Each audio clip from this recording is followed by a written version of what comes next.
morning, student. Today we are going to study the concept of globalization. As a concept, it fundamentally deals with flows.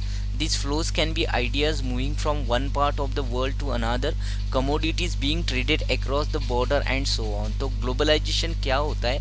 Actually ये flow के साथ में deals करता है। और flow क्या होता है कि आइडियाज़ को मूव किया जाता है from one part of the world to another. दुनिया के एक पार्ट में से किसी दुनिया के दूसरे पार्ट में जब आइडियाज़ का मूवमेंट होता है और कमोडिटीज़ को ट्रेड किया जाता है, मतलब गुड्स और सर्विसेज को जब ट्रेड किया जाता है, इसका व्यापार किया जाता है। और व्यापार भी इस तरीके से किया जाता है कि दुनिया की कोई भी कंट्री किसी भी कंट्री के साथ में जब विचारों का एक्सचेंज करती है, आइडियाज़ का एक्सचेंज करती है, किसी टेक्नोलॉजी को एक्सचेंज करती है, किसी गुड्स एंड सर्विसेज को एक्सचेंज करती है, तो ये जो कॉन्सेप्ट होता है वो ग्लोबलाइजेशन वाला कॉन्सेप्ट होता है। तो इसका बेस्ट एग्जांपल अगर आप देखना चाहोगे तो आपके डेली लाइफ में आप जो अलग अलग ब्रांडेड वस्तुओं को यूज़ करते हैं, सर्विसेज को यूज़ करते हो, कंफर्ट को लेते हो, तो उसमें जैसे डिजिटल वॉचेस ले लो, कंप्यूटर ले लो, लैपटॉप्स ले लो, मोबाइल फ़ोन्स लो, या तो फिर ब्रांडेड जो कपड़े होते हैं या कोई भी दूसरी चीज़ें, तो ये बड़े आसानी से आपके गांव में, आपके गांव के मार्केट में, छोटे बड़े शहरों में, आपके देश में, जो कि ये सब जो गुड्स और सर्विसेज होती है वो किसी ना किसी फॉरेन कंट्री से प्रोड्यूस कराई जाती है, दूसरे कंट्री में प्रोड्यूस होती है और उसका मार्केट जो कि आपके देश में होता है। तो this is what we called here globalisation. तो यही एक ग्लोबलाइजेशन का कॉन्सेप्ट है। अगर आपके देश में, आपके शहर में, आपके गांव में कहीं पे भी अगर फॉरेन कंट्री का कोई स्कूल रन हो रहा है, जैसे बहुत सारी मिशनरी स्कूल होती है, इंग्लिश स्कूल्स होती है, जहाँ पे इंग्लिश मीडियम आपको इंग्लिश लैंग्वेज की एजुकेशन मिलती है या बाकी दूसरे सब्जेक्ट को पढ़ाया जाता है। जैसे हमारे देश के भी बहुत सारी इंस्टीट्यूशन दूसरे फॉरेन कंट्रीज़ में शायद काम कर रहे होंगे। तो this concept is called the globalisation year. हमारे देश की जो बड़े बड़े इंडस्ट्रियलिस्ट है, जैसे टाटा कंसल्टेंसीज है, टाटा मोटर्स है, राइट, सत्यम है, विप्रो है, इनकी भी बहुत सारी मतलब ऑफिसेस और बाकी दूसरे यूनिट दुनिया के अलग अलग कंट्रीज़ में आज आपको देखने को मिलते हैं। उसी तरह से बाकी दूसरे जो वेस्टर्न कंट्रीज़ है या अमेरिकन कंट्रीज़ है, तो इनकी भी बहुत सारी कंपनियां हमारे देश में, इनके यूनिट्स आपको देखने को मिलते हैं। तो इस कॉन्सेप्ट के अंदर होता क्या है कि ये दुनिया का कोई भी देश किसी भी दूसरे देश में जाके व्यापार कर सकता है, मतलब इंपोर्ट और एक्सपोर्ट कर सकता है, वहाँ पे किसी इंडस्ट्री को खोल सकता है, किसी यूनिट को असेंबल कर सकता है, वहाँ पे कोई सर्विस सेंटर्स को खोला जा सकता है। जैसे कि हमारी इंडिया के मेट्रो सिटीज़ की बात कर लो, बेंगलोर को ले लो, गुड़गांव को ले लो, दिल्ली को ले लो, या कलकत्ता मुंबई को ले लो, किसी भी मेट्रो सिटी को ले लो, तो वहाँ पे आपको मल्टीनेशनल कॉरपोरेशंस के बड़े बड़े ऑफिसेस देखने को मिलेंगे, जो कि एक उस देश का कस्टमर केयर सेंटर होता है। लेकिन वहाँ पे काम करने वाले जो एम्प्लॉय होते हैं वो इंडियंस होते हैं। इसका मतलब जो बड़ी बड़ी डेवलप कंट्रीज़ है वो दुनिया के बाकी अंडर डेवलपिंग कंट्रीज़ में अपने छोटे मोटे ऑफिसेस खोल के अपने मतलब अपने कंपनी के लिए मार्केटिंग का काम करती है, मार्केटिंग का काम दूसरे देशों से कराया जाता है। तो ये सब चीज़ें जो हो रही है आज वो ग्लोबलाइजेशन के कॉन्सेप्ट के अंदर में ही हो रहा है। और इसीलिए इस कॉन्सेप्ट को हम बोल सकते हैं it is a process of integrating the economy of a country with the economies of the other countries under condition of free flow of trade. I repeat again, it is a process of integrating. ये एक continuous process है जिसमें एक देश के economy को दुनिया के दूसरे देशों के इकोनॉमी के साथ में जोड़ने का काम किया जाता है under condition of free flow of trade, capital and movement of persons. तो इसमें मतलब एक फ्री कंडीशन होती है जिसमें एक फ्री फ्लो होता है, जिसमें ट्रेड होता है, मतलब इंपोर्ट एक्सपोर्ट होता है अलग अलग गुड्स एंड सर्विसेज का। इसमें कैपिटल का भी फ्लो होता है। कैपिटल का फ्लो मतलब इसमें जो मल्टीनेशनल कंपनियां होती है वो देखती है कि दुनिया में मतलब कहाँ पे प्रोडक्शन किया जा सकता है, कहाँ पे प्रोडक्शन यूनिट को एक्सपांड किया जाता है।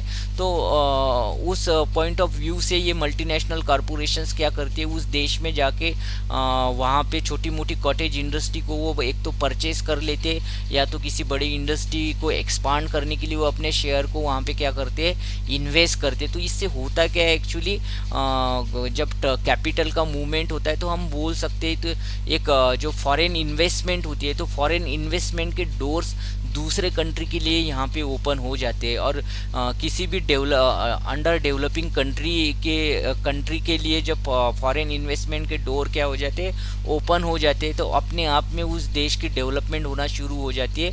वहाँ पे एम्प्लॉयमेंट बहुत ही रैपिडली ग्रो कर जाता है। जैसे हम हमारे देश की बात करें तो लास्ट 20 to 30 ईयर्स में देखा जा सकता है कि हमारे इंडिया में बहुत ज़्यादा रैपिडली एम्प्लॉयमेंट सेक्टर में ग्रोथ हुई है, क्योंकि यहाँ पे जो फॉरेन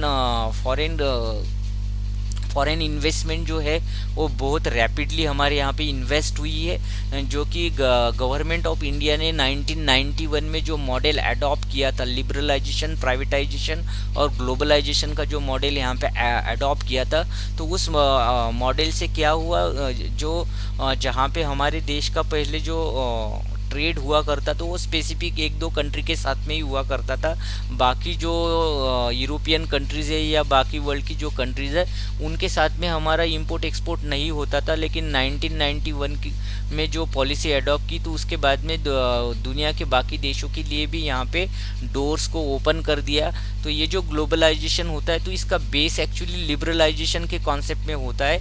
मतलब हमारे देश के लोगों को हमारी गवर्नमेंट क्या कर देती है, फ्री कर देती है कि आप दूसरे देशों में जाके व्यापार कर सकते हो, दूसरे देशों में जाके इंडस्ट्री लगा सकते हो।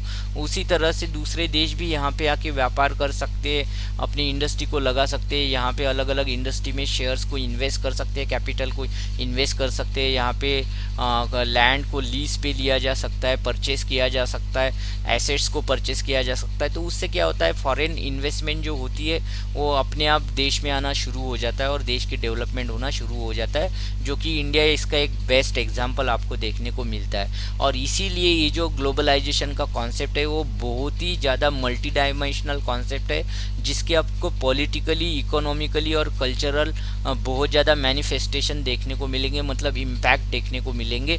तो आप देख पा रहे हो कि जो वेस्टर्न और अमेरिकन कल्चर है वो रैपिडली पूरी दुनिया में फैल रहा है। जैसे कि इंडिया में आप घर घर में देख सकते हो कि लोगों की जो पहले ट्रेडिशनल कपड़े पहनते थे तो वो कहीं पे अभी दिखता नहीं है आपको। सभी जो जीन्स पैंट वाला कल्चर हमारे इंडिया में देखने को मिलता है। पिज़्ज़ा, बर्गर जो खाने की चीज़ें ये सब वेस्टर्न कंट्री से आई हुई पिज़्ज़ा, बर्गर जैसी चीज़ें हैं जो कि आज आपके इंडियन फूड मार्केट में बड़े आसानी से आपको खाने में मिल जाती है। तो इससे ही पता चलता है कि वहाँ का जो कल्चर है वो कितने रैपिडली पूरे दुनिया में फैल रहा है और बाकी जो कंट्रीज़ है दुनिया की उसको कितने रैपिडली उसको एक्सेप्ट भी कर ले। ऐसा नहीं है कि वेस्टर्न कंट्री का ही कल्चर इंडिया जैसी कंट्री क्या कर रही है, अडॉप्ट कर रही है। इंडियन कल्चर को भी बाकी कंट्रियाँ क्या कर रही है, अडॉप्ट कर रही है, लेकिन उसकी जो स्पीड है वो as compared to western culture, European culture, that is American culture, वो बहुत ही थोड़ी स्लो देखने को मिलती है। जैसे देखिए जो यहाँ का योग है, योग एजुकेशन पूरी दुनिया में आज बहुत ही प्रेस्टीज है उसकी, पूरी दुनिया में उसको क्या किया जाता है, प्रैक्टिस किया जाता है। तो हम बोल सकते हैं कि योगा को भी हमने भी दुनिया के साथ में शेयर किया हुआ है। पॉलिटिकली भी बहुत ज़्यादा इंडिया का इम्पोर्टेंस है।